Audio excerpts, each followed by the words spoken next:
என் இதய நேசிப்புக்குரிய இனிய நண்பர் டாக்டர் ஜெகத்ரட்சகன் அவர்கள் உள்ளிட்ட இந்த அவையை வணங்கி மகிழ்கிறேன். கண்ணதாசனை பற்றி பேசுவதென்பது ஒரு சுகானுபவம். ஒரு 6 மாதங்களுக்கு முன்னால் திருப்பூரில் நான் கண்ணதாசனுடைய திரைப்பட பாடல்கள் குறித்து பேசுவதற்காக சென்றேன். இதே போன்ற ஒரு அரங்கம், திரளான மக்கள் கூடியிருந்தார்கள். திரைப்பட பாடல்கள் குறித்து நான் பேச முயன்றவன் பேசிக்கொண்டே இருந்தேன். 2.25 மணி நேரம் பேசிவிட்டேன். கேட்டவர்களுக்கும் நேரம் போனது தெரியவில்லை, பேசிக்கொண்டிருந்த எனக்கும் நேரம் போனது தெரியவில்லை. அதன் விளைவு அடுத்த நாளே இரத்த கொதிப்பில் நான் பாதிக்கப்பட்டேன். அன்றிலிருந்து அதிகமாக பேசுவதை நான் தவிர்த்து வருகிறேன். இங்கே நண்பர்கள் ஒரு 15 நிமிடம் நான் கண்ணதாசன் குறித்து பேச வேண்டும் என்று நேரத்தை ஒதுக்கி இருக்கிறார்கள். கண்ணதாசனை 15 நிமிடங்களிலெல்லாம் பேசிவிட முடியாது. ஆனால் உங்களுக்கு ஒன்று சொல்கிறேன், திரும்ப திரும்ப திரும்ப கண்ணதாசனுடைய சினிமா பாடல்களை மட்டுமே கொண்டு போய் மக்களிடம் மேடைகளில் பரிமாறி அவன் ஏதோ திரைப்படத்திற்கு பாடல் எழுத வந்த ஒரு பாடலாசிரியன் என்ற நிலையிலேயே நிறுத்தி விடுவது அவனுக்கு நாம் செய்கிற துரோகம், ஒரு மகா கவிஞனுக்கு நாம் இழைக்கிற அவமானம். திரைப்படத்துக்கு பாடல் எழுதுவது தவறு என்று நான் கருதவில்லை. அப்படி யாரும் அன்பு கூர்ந்து தவறாக எண்ண வேண்டாம். திரைப்படத்திற்கு பாடல் எழுதியதனால்தான் கண்ணதாசன் கடைசி தமிழனிடமும் சென்று சேர்ந்தான். எனவே கடைசி தமிழனிடமும் ஒரு படைப்பாளியை கொண்டு சேர்க்கிற ஆற்றல் உள்ள ஒரு ஊடகம் உண்டென்றால் அது திரைப்பட உலகம்தான். அதில் ஒன்றும் மாற்று கருத்தில்லை. பாரதியை அறியாத பாமரன், பாவேந்தரை அறியாத பாமரன் கண்ணதாசனை அறிந்து வைத்திருக்கிறான். இன்றைக்கு எழுதுகிற எல்லா கவிஞர்களையும் அறிந்து வைத்திருக்கிறான். ஆனால் கண்ணதாசனுடைய 7 கவிதை தொகுதிகளை படித்த பேராசிரிய பெருமக்களே ஆழமாக துய்த்து அனுபவித்து அந்த அனுபவத்தை பிற மக்களோடு பகிர்ந்து கொள்ள இன்னும் முன்வரவில்லையே என்ற ஏக்கம் எனக்கு இருக்கிறது.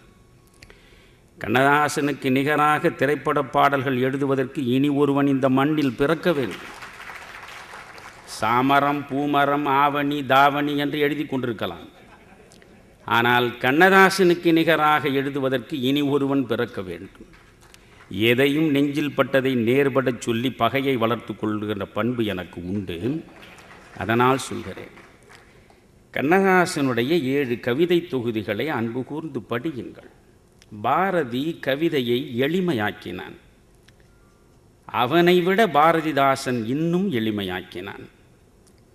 எவன் ஒருவன் தமிழை எளிமையாக்கி பாமரனிடமும் கொண்டு போய் சேர்க்கிறானோ அவன்தான் தமிழுக்கு தொண்டு செய்பவன் என்றான் பாரதி. அவன் சொன்னதோடு நின்றுவிடவில்லை, அவன் அந்த பணியை தானே மேற்கொண்டு செய்தான். அவனுடைய சீடனாக இருந்த பாரதிதாசன் மேலும் தமிழை எளிமைப்படுத்தினார். கண்ணதாசன் எந்த அகராதியையும் புரட்ட வேண்டியதில்லை கண்ணதாசனுடைய எந்த பாடலை படிப்பதற்கும். கண்ணதாசனுடைய கவிதையில் அவனை நீங்கள் காண வேண்டும். கவிஞன் யானோர் கால கணிதம், கருப்படு பொருளை உருப்பட வைப்போன், புவியில் யானுமோர் புகழுடை தெய்வம், பொன்னினும் விலைமிகு பொருள் என் செல்வம், இவை சரியென்றால் இயம்புவதென் தொழில், இவை தவறானால் எதிர்ப்பதெம் வேலை, செல்வர்தம் கையில் சிறைப்பட மாட்டேன், பதவி வாளுக்கு பயப்பட மாட்டேன், பாசம் மிகுத்தேன், பற்றுதல் மிகுத்தேன், ஆசை தருவன அனைத்தும் பற்றுவேன், உண்டாயின் பிறர் உண்ணத் தருவேன், இல்லாயின் எமர் இல்லம் தட்டுவேன், வண்டாய் எழுந்து மலர்களில் அமர்ந்து வாய்ப்புறம் தேனை ஊர்ப்புறம் தருவேன், பண்டோர் கம்பன் பாரதி தாசன் சொல்லாதன சில சொல்லிட முனைவேன், புகழ்ந்தால் என்னுடல் புல்லரிக்காது, இகழ்ந்தால் என் மனம் இறந்து விடாது, வளமார் கவிகள் வாக்கு மூலங்கள் இறந்த பின்னாலே எழுதுக தீர்ப்பு, கல்லாய் மேடாய் காடு மேடாக மாறாதிருக்கையான் வனவிலங்கல்ல, மாற்றம் எனது மானிட தத்துவம், மாறும் உலகின் மகத்துவம் அறிவேன், எவ்வெவை தீமை எவ்வெவை நன்மை என்பதறிந்து ஏகுமென் சாலை, தலைவர் மாறுவர் தர்பார் மாறும் தத்துவம் மட்டுமே அட்சய பாத்திரம், கொள்வோர் கொள்க குறைப்போர் குறைக்க உள்வாய் வார்த்தை உடம்பு தொடாது, நானே தொடக்கம் நானே முடிவு நான் உரைப்பதுதான் நாட்டின் சட்டம். சங்க இலக்கியத்தில் நீங்கள் ஒரு கவிஞனிடம் காணுகிற கம்பீரத்தை கண்ணதாசனிடம் காண முடியும். அந்த கண்ணதாசனை நீங்கள் திரும்பி பார்க்க வேண்டும் என்றுதான் நான் ஆசைப்படுகிறேன். மானிட இனத்தை ஆட்டி வைப்பேன், அவர் மாண்டு விட்டால் அதை பாடி வைப்பேன், நிரந்தரமானவன் அழிவதில்லை, எந்த நிலையிலும் எனக்கு மரணமில்லை என்றான் கண்ணதாசன். இந்த சினிமா பாடலில் கண்ணதாசனை பார்க்கிறீர்கள். கவிஞன் ஞான் ஒரு காலக்கணிதம் என்ற கவிதையில் கண்ணதாசனை பார்க்கிற பொழுதுதான் ஒரு கவிஞன் ஒரே நேரத்தில் 2 தளங்களில் எப்படி மாறி மாறி செயற்பட்டு சரித்திர சாதனையை நிகழ்த்தி இருக்கிறான் என்பது உங்களுக்கு புரியும். கண்ணதாசன் கவிதைகளிலேயே ஒரு தர்க்கம் இருக்கும், லாஜிக். வேறு எவனிடமும் காணாத சிறப்பு அம்சம் கண்ணதாசனிடம் நீங்கள் பறக்க காணலாம். ஜெகத் ரட்சகன் அவர்களும் அதை தொட்டுவிட்டு போனார். கடவுள் உண்டு என்று ஒரு குரல் இந்த மண்ணில் எழுந்ததோ அன்றே கடவுள் இல்லை என்ற எதிர்குரலும் எழுந்திருக்கிறது. புத்தனுக்கு பின்னாலேயே சார்வாக சிந்தனை விருட்சமாக வளர்ந்த மண் இது. எனவே கடவுள் உண்டு என்பவனை கடவுள் இல்லை என்பவன் மாற்ற முடியாது, கடவுள் இல்லை என்பவனை கடவுள் உண்டு என்பவன் மாற்ற முடியாது. ஆனால் இந்த 2 பேரும் ஏற்றுக்கொள்ளுகிற ஒரு கடவுளை எனக்கு தெரிய கண்ணதாசன் மட்டும்தான் காட்டினான். 2 பேருமே மறுக்க முடியாத ஒரு கடவுளை கண்ணதாசன் காட்டினான். எப்படி தெரியுமா? பரம்பொருளுக்கும் பக்தனுக்கும் இடையே ஒரு உரையாடல் நிகழ்வது போல அந்த கவிதை செல்கிறது. எல்லாம் அறிந்தவன் பரம்பொருள், ஏதுமறியாதவன் பக்தன். ஏதுமறியாத பக்தன் எல்லாம் அறிந்த பரம்பொருளிடம் தன் ஐயங்களை தீர்த்து கொள்ளுகிற ஆவலோடு வந்து நிற்கிறான். கேள்வி கணைகளை தொடுக்கிறான். தன்னுடைய ஐயங்கள் அனைத்துக்கும் தெளிவான பதிலை இறைவன் தருவான் என்ற நம்பிக்கையோடு வந்து நின்றான். வாய் திறந்து கேட்கிறான். இது கண்ணதாசன் கவிதை. பரம்பொருளும் பக்தனும் பேசுவது போல கவிதை. பிறப்பினில் வருவது யாதெனக் கேட்டேன். இறைவா, இந்த மண்ணில் நான் பிறப்பெடுத்திருக்கிறேனே, பிறந்ததன் பயனாக என்னென்ன எனக்கு கிடைக்கும் சொல். முன்கூட்டியே அறிந்து கொள்ளுகிற ஆர்வத்தோடு பக்தன் கேட்கிறான். இறைவன் சொன்னான், பிறந்து பார் என இறைவன் பணித்தான். பிறந்து பார் தெரியும் என்று. முதல் கேள்விக்கு சரியான பதில் வரவில்லை. சரி, 2வது கேள்விக்காவது இறைவன் சரியான பதில் தருவானோ என்று நம்பி, இறப்பினில் வருவது யாதெனக் கேட்டேன், இறந்து பார் என இறைவன் பணித்தான். அது இறந்த பிறகு உனக்கு தெரியும். சரி, மனையாள் சுகமெனில் யாதெனக் கேட்டேன். ஒரு பெண்ணை மணந்தால் என்னென்ன கிடைக்கும், மணந்து பார் என இறைவன் பணித்தான். இப்பொழுது கேட்ட பக்தனுக்கு எரிச்சல் வந்து விட்டது. உடனே பக்தன் சொல்கிறான், அனுபவித்தேதான் அறிவது வாழ்வெனில் ஆண்டவனே நீ ஏன் எனக் கேட்டேன். ஆண்டவன் சற்றே அருகு நெருங்கி அனுபவம் என்பதே நான் தான் என்றான். அனுபவம்தான் ஆண்டவன். உன்னில் ஆண்டவன் உறைந்திருக்கிறான். அவனை வெளியே நீ காண முடியாது. அனுபவம் தானடா ஆண்டவன் என்று பேசுகிற பொழுது பெரியாரின் பக்தர்கள் கூட அந்த ஆண்டவனை புறக்கணிக்க முடியாதே. இன்னொன்று, ஒரு தர்க்க நியாயத்தோடு செய்திகளை கொண்டு வந்து கவிதையில் சேர்த்தவன் அவன். நண்பர்களே, எந்த நாத்திகனும் கடவுள் இல்லை என்று நாத்தழும்பேற பேசுகிற எந்த மனிதனும் கண்ணதாசன் கேட்கிற கேள்விகளுக்கு பதில் சொல்ல முடியாது. கண்ணதாசன் நாத்திகனாக இருந்து ஆத்திகனானவன். கண்ணதாசனிடம் ஒரு வியக்கத்தக்க பரிணாம வளர்ச்சி உண்டு. எப்பொழுதும் நண்பர்களே, சில பேர் மேட்டிலிருந்து பள்ளத்திலே சரிந்து விடுவார்கள். ஆனால் கண்ணதாசன் தொடக்கம் தொட்டு இறுதி வரை நீங்கள் பார்த்தால் சரிவிலே இருந்து கொஞ்சம் கொஞ்சமாக சிகரம் நோக்கி நடந்து சிகரத்தில் நின்ற பொழுதே பறந்து விட்டான். இன்னொரு சரிவு என்பது அவன் வாழ்வில் இல்லை. இந்த கண்ணதாசன் காட்டுகிற கடவுள், அதற்காக அவன் வைக்கிற தர்க்கம் செறிந்த கேள்விகள், எவனும் கடவுளை மறுக்க முடியாது. பல்சான்றீரே பல்சான்றீரே பகுத்து தொகுக்கும் பல்சான்றீரே, எல்லாவற்றையும் பகுத்து தொகுத்து தேர்ந்து தெளிந்துதான் ஒரு முடிவிற்கு வருகின்ற நாத்திகர்களே, சான்றாண்மை மிக்கவர்களே, உங்களிடம் நான் சில கேள்விகள் கேட்க இருக்கிறேன் என்று தொடங்குகிறான். பல்சான்றீரே பல்சான்றீரே பகுத்து தொகுக்கும் பல்சான்றீரே. இது நம்பர் 1 கொஸ்டின். ஒரு கேள்வி கேட்கிறான். கல் மண் தீ நீர் காற்றென புவியோர் சொல் பொருள் தோன்றியதெங்கனம். இந்த பிரபஞ்சத்தில் கல்லும் மண்ணும் நெருப்பும் நீரும் காற்றும் எப்படி பிறந்தது? அறிவியல் ரீதியாக ஒவ்வொன்றுக்கும் உங்களால் அனைவரும் ஏற்றுக்கொள்கிறார் போல் விளக்கம் தர முடியுமா? வானும் மதியும் மண்ணிடை கடலும் தானே இயங்கும் தத்துவம் யார் செயல்? சூரியன் இருக்கிறது, சந்திரன் இருக்கிறது, கோடிக்கணக்கான நட்சத்திரங்கள் இருக்கின்றன. இவை அனைத்தும் இயங்குகின்றனவே, இவற்றை இயக்குவது யார்? 2வது கேள்வி கேட்டான். 3வது தான் அற்புதம். ஒரு துளி விந்து உடலினிற் புகுந்து உயிரோடு கண் வாய் செவியென விரிந்து 10ஆம் மாதம் பளிங்கு போல் வெளிவரும் வித்தை யார் செயல்? விளக்கம் எப்படி? ஒரு துளி நீர் அது உடலுக்குள்ளே புகுந்தது, உயிரோடு கண் வாய் செவி என விரிந்து 10ஆம் மாதம் பளிங்கு போல் வெளிவரும் வித்தை யார் செயல்? விளக்கம் எப்படி? அடுத்த கேள்வி. 7இல் ஒருவன் 70இல் ஒருவன் தன்னை மறந்து சாவை அணைத்து செல்வது எவ்விடம்? சென்றபின் என் நிலை? ஃபர்ஸ்ட் கம் ஃபர்ஸ்ட் என்பதுதானே இயற்கையின் விதி.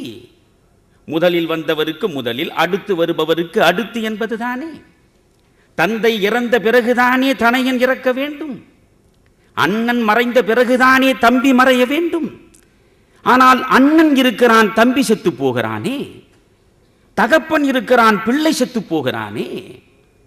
7இல் ஒருவன் 70இல் ஒருவன் தன்னை மறந்து சாவை அணைத்து செல்வது எவ்விடம்? சென்றபின் என் நிலை? கோடை வசந்தம் குளிர்பனி பூமழை தோன்றுவதெங்கனம்? சுழற்றுவதெவ்விதி? சொல். விஞ்ஞானத்தால் விவரம் அறிந்து எம் அஞ்ஞானத்தை களைய மாட்டீரோ? நாங்கள் தான் அறிவற்றவர்கள் ஆண்டவனை வேண்டுகிறோம்.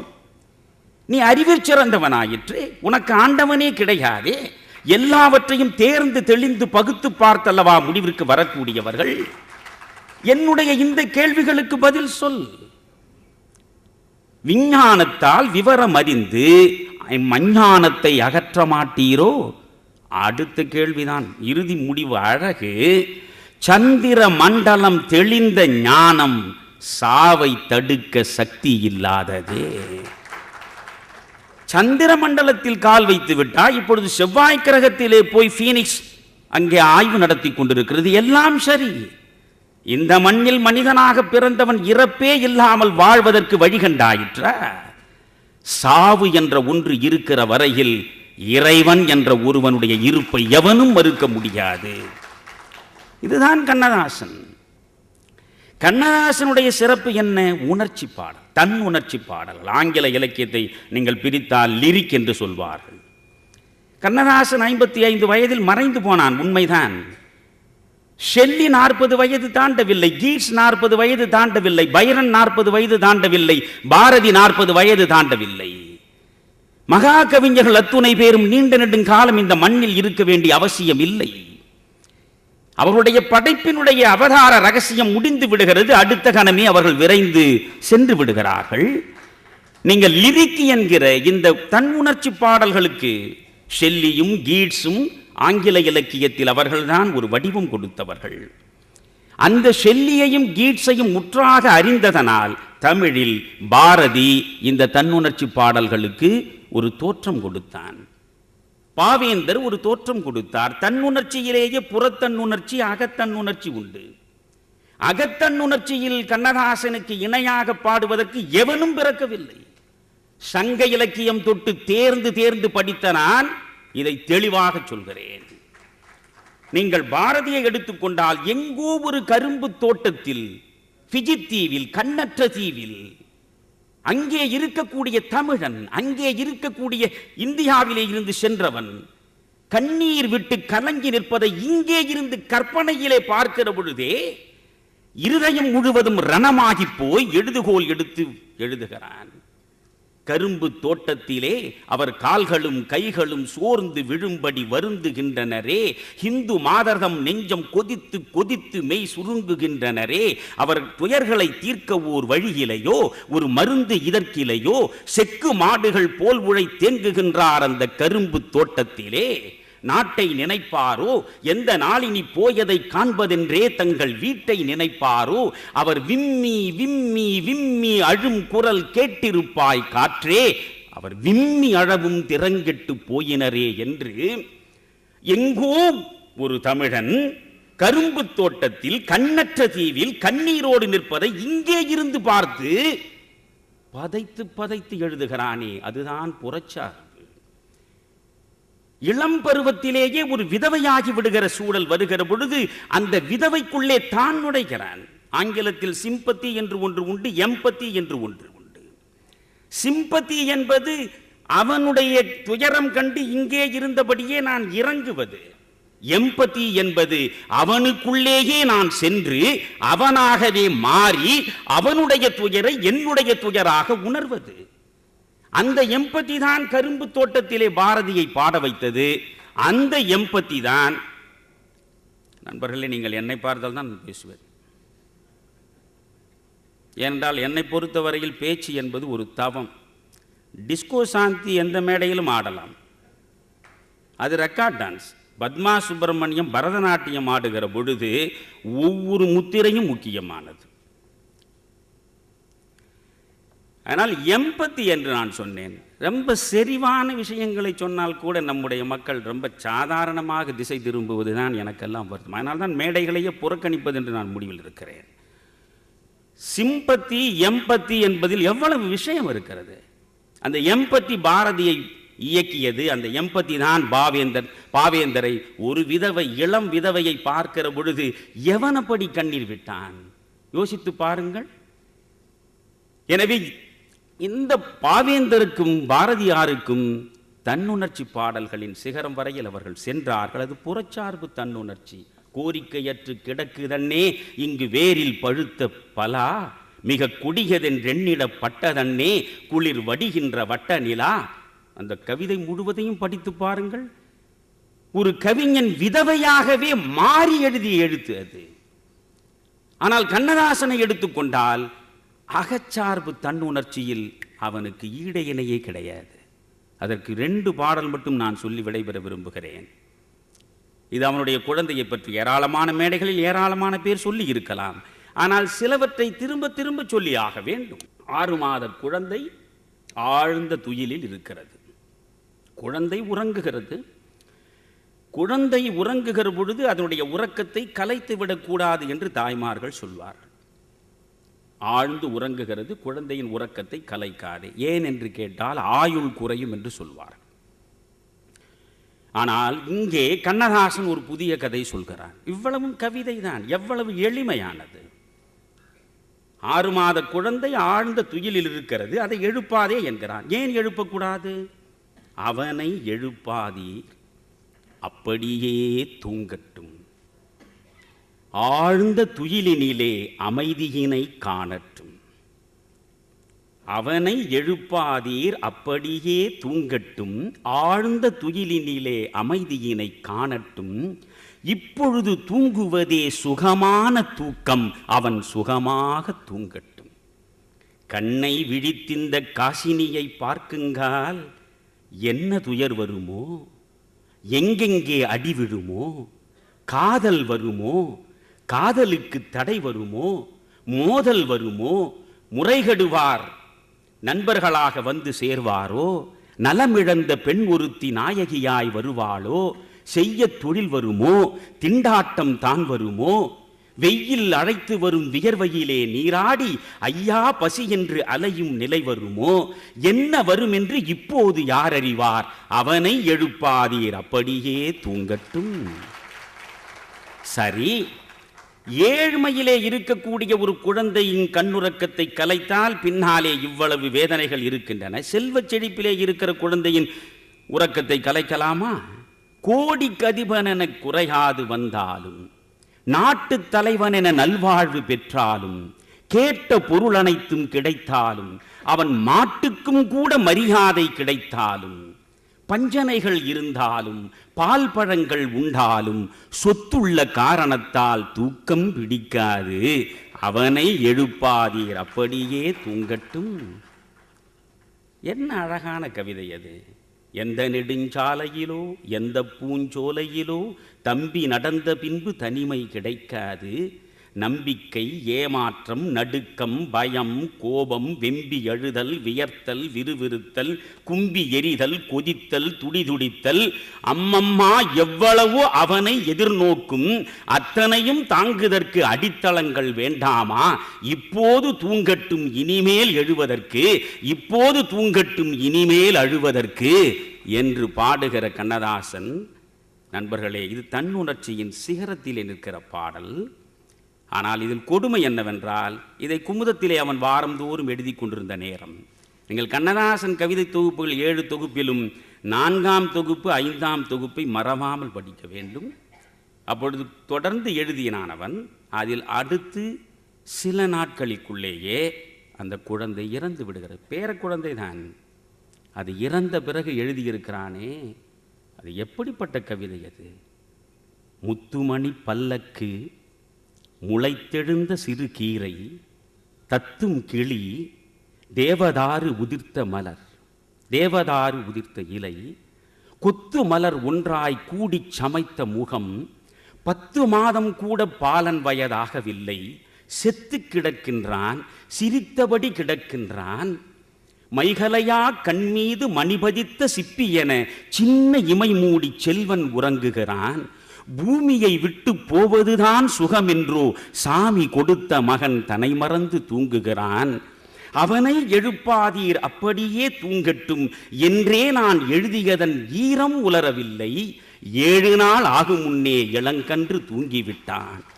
அறம்பாடிவிட்டேனோ அறியேன், சிறுகுருவி திறம்பாட மாட்டாமல் செத்த கதை பாடுகிறேன். பிள்ளை பருவத்தே பிணமாய் கிடப்பதெங்கள் இல்லத்தில் இல்லை, இதுவரையில் நிகழ்ந்ததில்லை. தாத்தா என்றே என்னை தழுவ பிறந்த மகன் பூத்தார் போல் பூத்து பொழுதில் உதிர்ந்து விட்டான். 100 வயதானவர்கள் நோய் நொடி இல்லாதிருக்க பால்வடியும் பொன்னிதழை காலன் பறித்து விட்டான். கூற்றுவனுக்கென்ன குணக்கேடோ யானறியேன். மக்கள் தொகையும் வருங்கால சூழ்நிலையும் தக்க இடம் நமக்கு தாராதோ என்றஞ்சி சிக்கென்று கைச்சிறையில் சிரிக்கும் இளம் பூந்தோட்டம் பக்கென்று வானில் பறந்தோடி விட்டதம்மா. பிஞ்சு மகன் போனான், பெரியவர்கள் வாடுகிறோம். மிஞ்சுவது யாதோ, விளைவதுதான் எவ்விதியோ, சஞ்சலமேன் அந்த தனி கருணை கண்ணனிடம் நாமும் பரப்பவர்தான் நாளையோ மறுதினமோ. இதுதான் கண்ணதாசன். இந்த கண்ணதாசனை படியுங்கள். பிறகு ஆதவன் வருவார், நிறைய திரைப்பட பாடல் குறித்தெல்லாம் சொல்வார். ஒரே ஒரு செய்தி பிபிஎஸ் இருப்பதனால் சொல்லிவிட்டு போகிறேன். சமீபத்தில் பிபிஎஸ் உடைய பேட்டி ஒன்றை படித்தேன். நான் பிபிஎஸ்னுடைய ஆறா காதலன். டிஎம்எஸ், பிபிஎஸ், விஸ்வநாதன் ராமமூர்த்தி, கேவி மகாதேவன், அது ஒரு பொற்காலம். கண்ணதாசனோடு சேர்ந்து அவர்கள் நடத்திய இசை சாம்ராஜ்யம். அவர் எழுதியிருந்தார். இன்றைக்கு எத்தனையோ பாட்டு எழுதுகிறான். எந்த நாயகி பாடுகிற பாட்டையும் நீங்கள் காது கொடுத்து கேட்க முடியாது. ஒரு வேசியை விட கேவலமாக தன் விரகதாபத்தை வெளிப்படுத்துகிற பாடல்களைத்தான் இன்றைக்கு திரைப்படங்களிலே பார்க்கிறோம். என்னை கட்டிப்புடிடான்றான், என்னை தூக்கிக்கின்னு போடான்றான். ஒரு பாரம்பரியம் உள்ள இந்த மண்ணுக்கு பெருமை சேர்ப்பதாக எந்த பாடலும் இல்லை. ஆனால் கண்ணதாசன் எழுதிய பாடல்களை பாருங்கள். காற்று வெளியிடை கண்ணம்மா என்ற பாரதியின் பாடலில் காமம் இல்லை, காதல் இருக்கிறது, ஆத்மா இருக்கிறது, வெறும் தசை இல்லை. இந்த தசைகளுக்கு உள்ளே ஊடுருவி செல்கிற, எலும்புக்குள்ளேயும் ஊடுருவி செல்கிற ஆன்மாவை தொடுகிறது. அதுதான் கண்ணதாசனுடைய காதல் பாடல்கள். உன்னை காணாத கண்ணும் கண்ணல்ல, உன்னை எண்ணாத நெஞ்சும் நெஞ்சல்ல, நீ சொல்லாத சொல்லும் சொல்லல்ல, நீ இல்லாமல் நானும் நான் அல்ல. இங்கு நீ ஒரு பாதி நான் ஒரு பாதி, இதில் யார் பிரிந்தாலும் வேதனை பாதி. காலங்கள் மாறும், காட்சிகள் மாறும், காதலின் முன்னே நீயும் நானும் வேறல்ல. யோசித்து பாருங்கள், அந்த பாடல் முழுவதையும் யோசித்து பாருங்கள். பிபிஎஸும் ஜானகியும் பாடியது. இரவு 10 மணிக்கு மேல் நான் நிறைய பழைய பாடல்களை எடுத்து வைத்திருக்கிறேன். எல்லா விளக்குகளையும் அணைத்து விட்டு என் பக்கத்திலே வைத்துக்கொண்டு 1 மணி நேரம் கேட்பேன்.